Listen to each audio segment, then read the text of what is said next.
नमस्कार दोस्तों, star IQ YouTube channel में आप सभी का हार्दिक अभिनंदन। स्वागत है। मेरा नाम है सुनील और लेके हाजिर हूं मैं आप लोगों के लिए 3 अगस्त 2020 के हरियाणा करंट अफेयर। अगर आपने अभी तक स्टार आईक्यू यूट्यूब चैनल को सब्सक्राइब नहीं किया है तो जल्दी से चैनल को सब्सक्राइब कर लीजिएगा और पास में बेल आइकन है उसे भी प्रेस कर लीजिएगा ताकि जितनी भी वीडियो अपलोड की जाए उनका नोटिफिकेशन सबसे पहले आप ही को मिल जाए। अगर आपको मेरे द्वारा पढ़ाए गए सभी लेक्चर का पीडीएफ फाइल चाहिए तो आप मेरे Telegram channel star IQ PDF को जरूर ज्वाइन कीजिए। स्टार आईक्यू क्विज के नाम से मेरा एक टेलीग्राम ग्रुप भी है, आप इसे भी ज्वाइन कीजिएगा। फेसबुक और इंस्टा पे आप मुझे स्टार आईक्यू एजुकेशन से फॉलो कर सकते हैं। कल मैंने आपसे क्वेश्चन पूछा था, उसका सही जवाब क्या था उसे जानने से पहले आप सभी को स्टार आईक्यू परिवार की तरफ से हैप्पी रक्षाबंधन, रक्षाबंधन की हार्दिक शुभकामनाएं। आप हमेशा हंसते मुस्कुराते रहें, आप भाई बहनों का और जितने भी परिवार हैं आपस में सभी का प्यार बना रहे और आप अपनी मंजिल के करीब बहुत ही जल्दी पहुंच जाए, ऐसी स्टार आईक्यू की कामना है। आइए बढ़ते हैं आगे हम लोग और कल आपसे जो क्वेश्चन पूछा था उसका सही जवाब जान लेते हैं कि इंडियन स्पोर्ट्स ऑनर्स अवार्ड 2019 में हरियाणा के कौन से 2 खिलाड़ी बेस्ट खिलाड़ी चुने गए हैं। तो इंडियन स्पोर्ट्स ऑनर्स अवार्ड 2019 में हरियाणा के 2 बेस्ट खिलाड़ी हैं, उनका नाम एक है बजरंग पूनिया और दूसरे हैं विनेश फोगाट। डी ऑप्शन जो है इस क्वेश्चन का ठीक था। बहुत सारे बच्चों ने इसके बारे में डिटेल से भी लिखा है। खैर ये तो आप अपने जीवन में आदत के रूप में उतार ही लीजिएगा। आगे बढ़ते हैं और आज का पहला क्वेश्चन क्या कहता है हमें कि हाल ही में हरियाणा सरकार ने किस योजना के तहत महिलाओं को सैनिटरी पैड प्रदान करने का निर्णय किया है। तो अभी हाल ही में हरियाणा सरकार ने महिलाओं को महिला एवं किशोरी सम्मान योजना, डी ऑप्शन जो है इस क्वेश्चन का हमारा बिल्कुल ठीक रहेगा। Women and teenager honour scheme है एक, ठीक है। इसके तहत बीपीएल परिवार की महिलाओं को सैनिटरी पैड देने के लिए जो है वो घोषणा की है।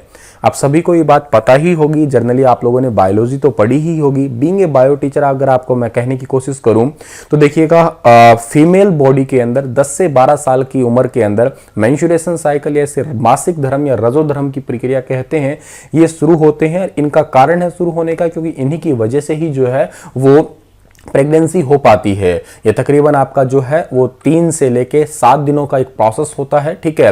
और जिसके अंदर पूरी बॉडी जो है वो प्यूरिफायर होती है। तकरीबन 45 से 48 वर्ष की उम्र तक जो है वो मेंस्ट्रुएशन साइकिल्स या यूं कहिएगा मासिक धर्म या रजोधर्म की प्रक्रिया शरीर के अंदर घटित होती ही रहती है और 45-48 साल के बाद में अपने आप बंद हो जाती है। तो आइडियली बायोलॉजी ये कहती है कि 48 साल के बाद में या 50 साल के बाद में जो है वो एक महिला एक किसी बच्चे को जन्म नहीं दे सकती है। ये आइडियल कंडीशन के अकॉर्डिंग बात है। देखिएगा एक्सेप्शंस यहाँ पे बहुत है, बहुत सारे ऐसी जगह देखी गई है जहाँ पे 72 साल की उम्र में भी जो है बच्चे को पैदा किया। इवन एक तो केस ये भी था कि 102 पता नहीं 101 साल की उम्र में भी एक महिला ने बच्चा पैदा किया था। वो एक्सेप्शंस केस है, लेकिन बायोलॉजी ये कहती है कि अगर जब तक जो रजोधर्म है मासिक धर्म है तभी तक ही जो है कोई महिला बच्चे को जन्म दे सकती है।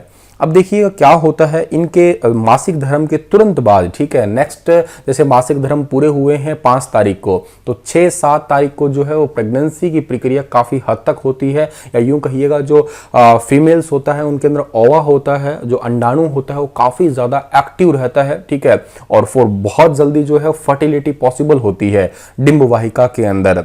लेकिन यहाँ एक सबसे बड़ा प्रॉब्लम है जो हमारी समाज का प्रॉब्लम है। यूं कहिएगा आप लोग इस चीज़ को बड़ा हवा समझते हैं, एक नेगेटिव इम्पैक्ट रखते हैं, जर्नली इसमें बात भी नहीं करते हैं, जो कि गलत है।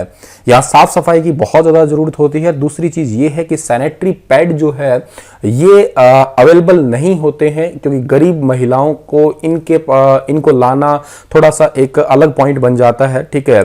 तो इसी वजह से जो है सरकार ने घोषणा की है कि बीपीएल परिवार की महिला है और उनकी ही जो लड़कियां हैं उनको 10 से 45 वर्ष के जो भी इनके बीच में जो भी उम्र वाली लड़कियां हैं या महिलाएं हैं उनको आंगनवाड़ी केंद्रों के माध्यम से सैनिटरी पैड दिए जाएंगे। और राज्य के अंदर हमारे हरियाणा के अंदर महिलाओं की तकरीबन अनुमानित संख्या ये है कि 22.5 लाख या 23 लाख के आसपास जो है वो बीपीएल परिवार के अंदर महिलाएं हैं। इनको 1 वर्ष के लिए 1 साल के लिए योजना शुरू की गई है। हर महीने जो है फ्री सैनिटरी नैपकिन दिया जाएगा और इसके लिए तकरीबन 39.80 या आप कहिएगा 40 करोड़ के आसपास जो है वो रुपए खर्च किए जाएंगे इस योजना के तहत, ठीक है। ये बात आपको इतनी याद रखनी है। चलिए आगे बढ़ते हैं हम लोग। हरियाणा सरकार द्वारा किस योजना के तहत महिलाओं व बच्चों को फोर्टिफाइड सुगंधित स्कीम्ड मिल्क पाउडर दिया जाएगा। तो तो हरियाणा सरकार द्वारा जो महिला है और बच्चे हैं उनको फोर्टिफाइड सुगंधित, जिनके अंदर अच्छी जो है फ्रेगनेंट, यूं कहिएगा अच्छी स्मेल आती है, अच्छी खुशबू आती है, उसको हम लोग जो है फ्रेगनेंस के नाम से पुकारते हैं। बदबू को हम लोग जो है इंग्लिश में फैटिड के नाम से पुकारते हैं। तो जिनके अंदर फ्रेग्रेंस आती हो, जिनके अंदर खुशबू आती हो, ऐसा मिल्क पाउडर दिया जाएगा। इस योजना का नाम क्या है? इस योजना का नाम है मुख्यमंत्री दूध उपहार योजना। सी ऑप्शन जो है इस क्वेश्चन का हमारा वो बिल्कुल ठीक रहने वाला है।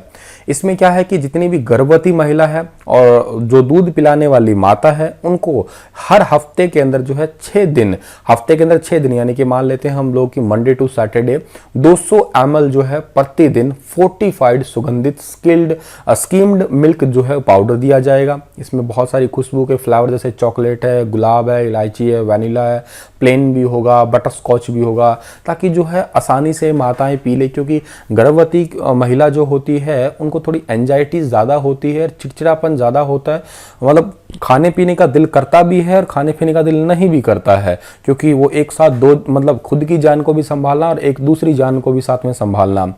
और इस हिसाब से क्या है, इसके अंदर क्या होगा, बहुत सारे न्यूट्रिशंस ऐड किए जाएंगे ताकि जो बच्चा है उसकी ग्रोथ बहुत ज़्यादा अच्छे तरीके से हो। 1 से 6 वर्ष की आयु के तकरीबन जो है 9 लाख बच्चे हैं और 2.95 लाख गर्भवती व दूध पिलाने वाली माताएं जो है हरियाणा के अंदर, उनको लाभ मिलने वाला है इस योजना से। और ये तकरीबन 300 दिन तक जो है ये योजना चलाई जाएगी। और अभी मैंने जैसा कहा कि इस दूध के अंदर बहुत सारे न्यूट्रिशंस होंगे, जैसे आप विटामिन B12 कहिए, magnesium, calcium, calorie, protein, vitamin A, D, ये सारी चीज़ें इसके अंदर होगी ताकि जो एक बच्चा है उसको किसी भी प्रकार की जो है वो कमी ना हो। इन द सेंस कि जैसे गर्भ के अंदर वो बच्चा है तो अच्छा हष्ट पुष्ट पैदा हो, कहीं से वो फिजिकली हैंडीकैप्ड ना हो, अंधा, बहरा, लंगड़ा, इस टाइप से कोई भी प्रॉब्लम ना हो। इस योजना के लिए सर कितने पैसे खर्च किए जाएंगे? तो इस योजना के लिए 216 करोड़ रुपए जो हैं वो खर्च किए जाएंगे। चलिए अगला हमारा क्वेश्चन क्या रहेगा, हाल ही में हरियाणा के किस जिले में MRI स्कैन के लिए 1.5 टेस्ला मशीन की शुरुआत की गई है? बहुत इंपॉर्टेंट क्वेश्चन है। MRI स्कैन के लिए 1.5 टेस्ला मशीन अंबाला के अंदर शुरू की गई है। बी ऑप्शन सही है इस क्वेश्चन का हमारा। आपको मैं यहाँ थोड़ा समझा के चलता हूँ, आप MRI मशीन को देखिएगा सबसे पहले, ठीक है? ये है MRI मशीन। अच्छा, 1.5 टेस्ला मशीन है। उससे पहले मैं आपको समझा देना चाहता हूं कि MRI क्या होती है। MRI का फुल फॉर्म होता है मैग्नेटिक रेजोनेंस इमेजिंग। इसके कंपैरिजन में देखिएगा सीटी स्कैन होता है आपका, जिसमें रेडिएशन के माध्यम से जो है बॉडी के अंदर चेकिंग की जाती है, इमेजिंग ली जाती है पूरी बॉडी के अंदर। लेकिन रेडिएशन बहुत खतरनाक होती है, बात आपको भी पता है। अल्फा बीटा गामा रेडिएशन जो होती है वो हमारी सेल को बर्न कर देती है या सेल को डीएक्टिवेट करती है, और यूं कहिएगा कैंसर भी होती है इनकी वजह से। तो इसका एक अच्छा सब्स्टिट्यूट निकाला गया, और इसका अच्छा सब्स्टिट्यूट क्या निकाला गया? MRI मशीन निकाली गई, यानी कि मैग्नेटिक रेजोनेंस इमेजिंग वाली मशीन निकाली गई। इस मशीन के अंदर कोई रेडिएशन नहीं होती है, ये केवल मैग्नेटिक इफेक्ट से पूरी बॉडी के अंदर जो है चेकिंग करती है। और कैसे चेकिंग करती है?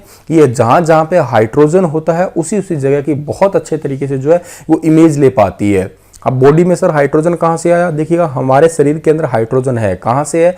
हमारे शरीर के अंदर पानी का हिस्सा है 70% के आसपास, ठीक है? और पानी का फॉर्मूला आप सभी को पता है, क्या होता है? H2O होता है। H2O का मतलब क्या है? H का मतलब हाइड्रोजन ही तो हुआ ना। तो पूरी बॉडी के अंदर जहां जहां पे हाइड्रोजन है उस जगह की इमेजिंग ये बहुत बढ़िया तरीके से लेती है। बाकी भी इमेजिंग ले पाते हैं, लेकिन हाइड्रोजन वाले पार्ट की इमेजिंग काफ़ी हद तक क्लियर ली जाती है। इसी वजह से जो मरीज MRI करवाने के लिए जाता है उसको सबसे पहले हिदायत यही दी जाती है कि आप जो है और ज़्यादा से ज़्यादा पानी पी के जाएं। हालांकि ऐसा कोई रूल नहीं है कि मतलब खाली पेट जाना है, भूखे जाना है, लेकिन फिर भी डॉक्टर लोग हिदायत देते हैं कि MRI करवाने से 3-4 घंटे पहले जो है वो खाना ना खाया हो और अधिकतर पानी पिया हो। हाँ, एक यहाँ पे प्रॉब्लम सबसे बड़ी ये है कि जब भी इस MRI मशीन के अंदर जाया जाता है तो पूरी बॉडी के अंदर कोई भी टाइप का मैग्नेट नहीं होना चाहिए।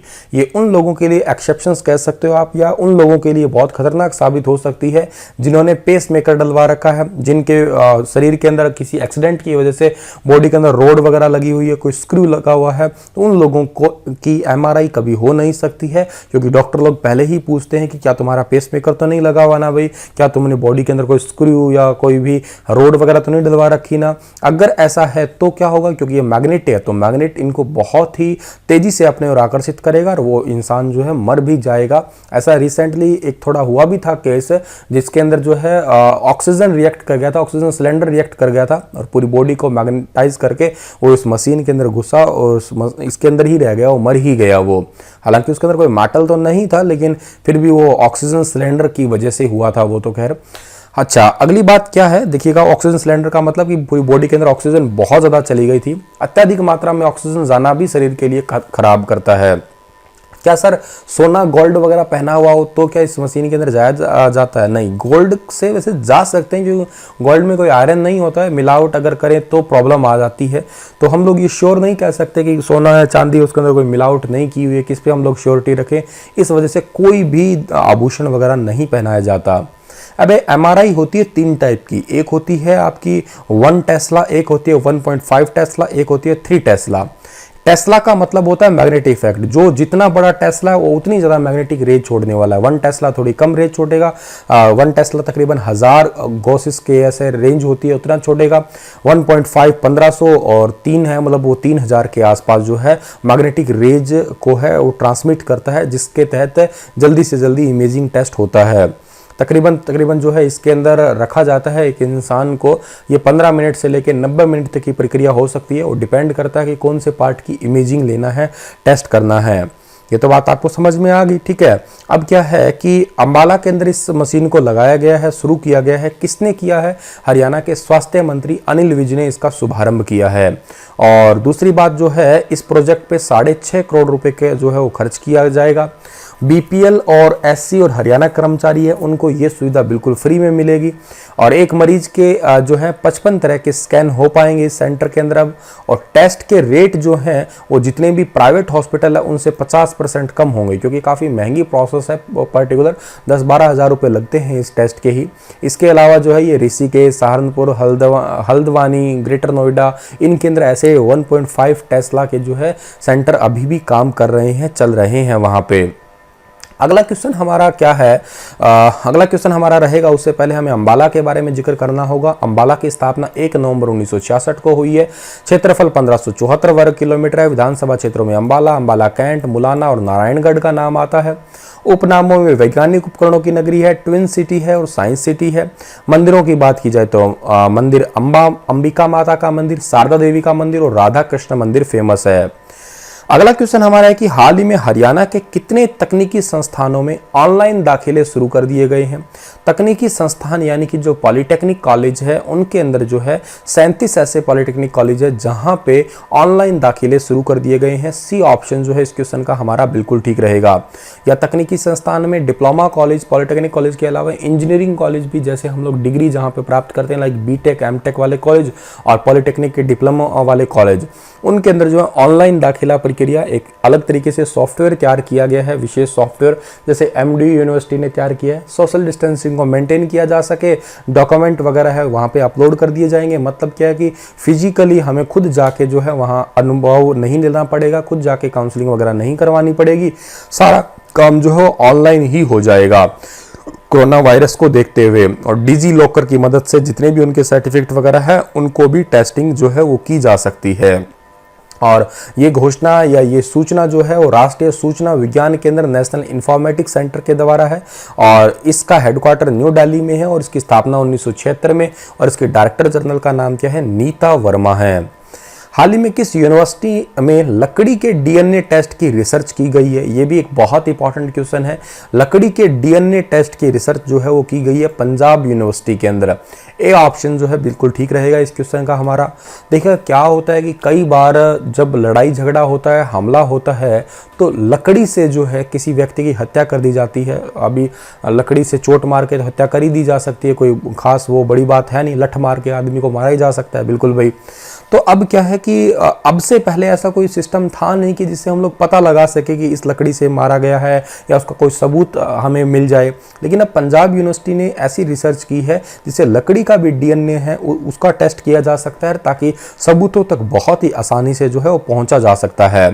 ये पंजाब यूनिवर्सिटी के institute of forensic science and criminology विभाग के जो है assistant professor doctor Vishal Sharma ने जो है चेक गणराज्य के अंदर मेंडल यूनिवर्सिटी के डिपार्टमेंट ऑफ वुड साइंस के प्रोफेसर के साथ मिलके इसको रिसर्च किया है या ये डीएनए टेस्ट का काम जो है वो किया है।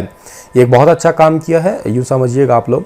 और पंजाब यूनिवर्सिटी की स्थापना हुई थी 14 अक्टूबर 1882 को और वीसी का नाम क्या है, प्रोफेसर राजकुमार। अगला हमारा क्वेश्चन है कि रोहतक पीजीआई में अब कितने साल के किशोर भी कोरोना वैक्सीन के ट्रायल में शामिल हो सकेंगे। तो किशोर यानी कि 12 साल, अब किशोर वर्ड ही आ गया तो समझ जाइएगा 12 साल ही उम्र होगी, ठीक है। तो 12 से 18 साल की उम्र के बीच में किशोरावस्था जनरली हम लोग पुकारते हैं। तो 12 साल की उम्र के जो बच्चे होंगे, 12 से 65 साल की उम्र के वॉलंटियर जो हैं वो शामिल हो सकेंगे। अब से पहले एक पहला फेज भी शुरू किया गया था जिसमें 18 से 65 साल के लोगों को शामिल किया गया था, लेकिन अब जो है वो 12 साल की उम्र के बच्चों को भी शामिल किया जा रहा है, ताकि जो है कोरोना वायरस के प्रसार को जो जितना भी ये फैल रहा है प्रसार इसको रोका जा सके और इसके नेचर को भी समझा जा सके कि अलग अलग एज ग्रुप में किस तरीके से जो है वो काम कर रहा है, किस तरीके से इसको रोका जा सकता है। और सभी को जो है पहले ट्रायल किया जाएगा सभी के ऊपर अच्छे तरीके से, फिर ही उनको इसकी जांच के अंदर जो है वो शामिल किया जाएगा।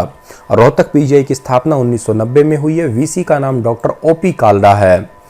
हरियाणा में टाउन एंड कंट्री प्लानिंग विभाग के एक्ट 1975 की धारा 7A से किसे खत्म कर दिया गया है। तो देखिएगा एक क्रैमिंग सा क्वेश्चन है, याद करने वाला सा क्वेश्चन है ये, यूं कहिएगा हरियाणा का स्टैटिक बेस करंट अफेयर बनने वाला क्वेश्चन है ये। तो 1975 की धारा 7A के तहत जो है एग्रीकल्चर वर्ड और जमीन की लिमिट, इन दोनों वर्ड को खत्म कर दिया गया है। ए और बी ऑप्शन जो है इस क्वेश्चन का हमारा बिल्कुल ठीक रहेगा। राज्य की तहसीलों में बिना एनओसी यानी कि नो ऑब्जेक्शन सर्टिफिकेट अवैध तरीके से रजिस्ट्रियों के मामले कार्रवाई के बाद में सरकार रजिस्ट्री का तरीका जो है वो बदलने जा रही है फिलहाल के लिए। 7A एरिया में रजिस्ट्री जो है वो डीसी की मंजूरी पे ही होने वाली है और इससे पहले प्रॉपर्टी टैक्स व हाउस टैक्स का भुगतान भी जो है वो अनिवार्य कर दिया गया है। टाउन और कंट्री प्लानिंग विभाग जो है उसको अर्बन एरिया में लगती जितनी भी एग्रीकल्चर जमीन है, खेती बाड़ी की जितनी भी जमीन है, उसको आने वाले टाइम के लिए जो है उसकी प्लानिंग को रोक करके उस पर 7A जो है अधिसूचित एरिया घोषित कर दिया है उसे। और 3 अप्रैल 2017 को Haryana development and urban regulation act 1975 की धारा 7A में सरकार ने जो है इसको संशोधन किया, इसमें थोड़ा चेंजेस किया है। पहले क्या सिस्टम था, पहले यह था कि खाली पड़ी 1 हेक्टेयर से कम जमीन की रजिस्ट्री बिना एनओसी जो है वो नहीं होगी। पहले प्रावधान था कि खाली पड़ी 1 हेक्टेयर की जमीन से कम की जो जमीन है उसको एनओसी के बिना नहीं होगी। लेकिन सरकार ने खाली जमीन की जगह एग्रीकल्चर और 1 हेक्टेयर की जमीन लिमिट 2 कैनाल कर दी है। 2 कैनाल से ज़्यादा की रजिस्ट्री के लिए अब एनओसी की जरूरत नहीं होने वाली है। इसका फायदा बहुत सारे प्रॉपर्टी डीलर अधिकारियों को होने वाला है। इसके अंदर जो है एग्रीकल्चर शब्द का भी प्रयोग नहीं किया जाएगा 7A अधिसूचित एरिया के अंदर, और 2 कैनाल की लिमिट भी अब नहीं रहेगी।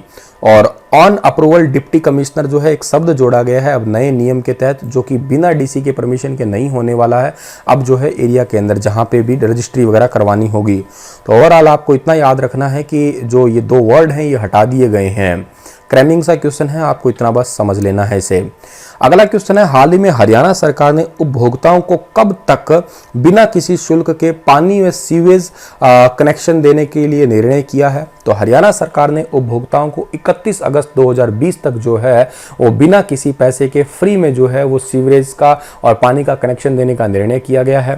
पहले जो है या वर्तमान में 2800 रुपये का कनेक्शन दिया जाता है, लेकिन 31 अगस्त के बाद में इसे पैसे बढ़ा के 5600 रुपये कर दिया जाएगा। ठीक है, चालाकियां तो हर जगह लागू है ही है, कन्फर्म है। 9 मार्च 2011 से 11 मार्च 2015 के नोटिफिकेशन संशोधन पर चंडीगढ़ मुख्यालय से इसे जो है अमल में लाने के लिए जारी हुआ था ये स्टार्टिंग में सबसे पहले, और उसके बाद में उपभोक्ताओं को जो है छूट दी जा रही थी और आगे आने वाले टाइम में जो है इसके लिए 25% की छूट थी अभी 31 मार्च 2020 तक। तो बकाये बिल वगैरह पे अगर कोई बिल वगैरह जो है भुगतान करता है, बाद में लॉकडाउन का टाइम आ गया इसलिए अभी फ्री में कनेक्शन दिए जा रहे हैं और आने वाले टाइम में तो आपको बता ही दिया मैंने 5600 रुपये लिए जाएंगे। हाल ही में हरियाणा के ग्रुप डी की वेटिंग लिस्ट की मान्यता को कितने दिन के लिए बढ़ा दिया है? तो वेटिंग लिस्ट की मान्यता को 3.5 महीने के लिए बढ़ा दिया है। डी ऑप्शन सही है इस क्वेश्चन का हमारा। 1551 अभ्यर्थियों की मान्यता को 3.5 महीने के लिए बढ़ा दिया है, क्योंकि जिनकी वेटिंग लिस्ट अभी भी बाकी पड़ी है, जिन्होंने ज्वाइन नहीं किया है। ये 18 जुलाई को पहले समाप्त हुई थी, लेकिन अब इसे 31 अक्टूबर तक जो है वो मान्य कर दिया है, क्योंकि कोविड-19 के टाइम को देखते हुए। अगला हमारा क्वेश्चन है, हरियाणा का कौन सा विश्वविद्यालय इसरो का नोडल सेंटर बनेगा? इसरो का नोडल सेंटर बनने वाला है GJU, Guru Jambheshwar university of science and technology. GJU Hisar में जो है वो जितने भी स्टूडेंट हैं और जो आपके टीचर हैं वो सभी के सभी ऑनलाइन कोर्स कर सकेंगे, ठीक है, इंडस्ट्रीज पर्सनस के ऑनलाइन कोर्सेज कर सकेंगे। इसी वजह से जो है ये आपका नोडल सेंटर नियुक्त किया है जीजेयू को। इसरो का फुल फॉर्म क्या है? इसरो का फुल फॉर्म है इंडियन स्पेस रिसर्च ऑर्गेनाइजेशन। इसका हेडक्वार्टर बेंगलुरु के अंदर है, ठीक है। और इसके चेयरपर्सन का नाम क्या है? इसके चेयरपर्सन का नाम है या इसके अध्यक्ष का नाम डॉक्टर के सीवन है, डॉक्टर। और 1969 में इसकी स्थापना हुई थी। 15 अगस्त 1969 को विक्रम अंबालाल साराभाई ने इसकी स्थापना की थी। इसरो एक स्पेस एजेंसी है हमारे इंडिया की। और जीजेयू जो है वो हिसार में स्थित है। हिसार को हरियाणा की स्टील सिटी के नाम से पुकारते हैं। हिसार की फेमस यूनिवर्सिटी में जीजेयू का नाम आता है, एक एचयू का भी नाम आता है, ठीक है। ये बातें आपको याद रखनी है। और जीजेयू के जो वीसी हैं उनका नाम प्रोफेसर टंकेश्वर सिंह है। इसी के साथ ये लेक्चर तो समाप्त होता है, पर आप लोगों के लिए क्वेश्चन है कि देश का पहला ऑनलाइन पशु उपचार केंद्र हरियाणा के किस शहर में शुरू किया गया है? तो देश का पहला ऑनलाइन पशु उपचार केंद्र जो है वो आप बताइएगा, रतिया में, नारनौल में, अंबाला में या सिवानी में कहाँ शुरू किया गया है? इस उपचार केंद्र से क्या होगा, क्या इसकी विशेषता है, और जिस जगह का है आंसर क्या है, जिसका जो भी आंसर है उसकी भी विशेषता बताइएगा, डिटेल से लिखिएगा। उम्मीद करता हूं आपको सही तरीके से पढ़ाई हो पा रही है और आप सही तरीके से समझ पा रहे होंगे। अगर आपने अभी तक चैनल को सब्सक्राइब नहीं किया तो कर लीजिएगा। धन्यवाद। कल सुबह फिर 5 बजे हाजिर होऊंगा। तब तक के लिए हंसते रहना, मुस्कुराते रहना आप लोग।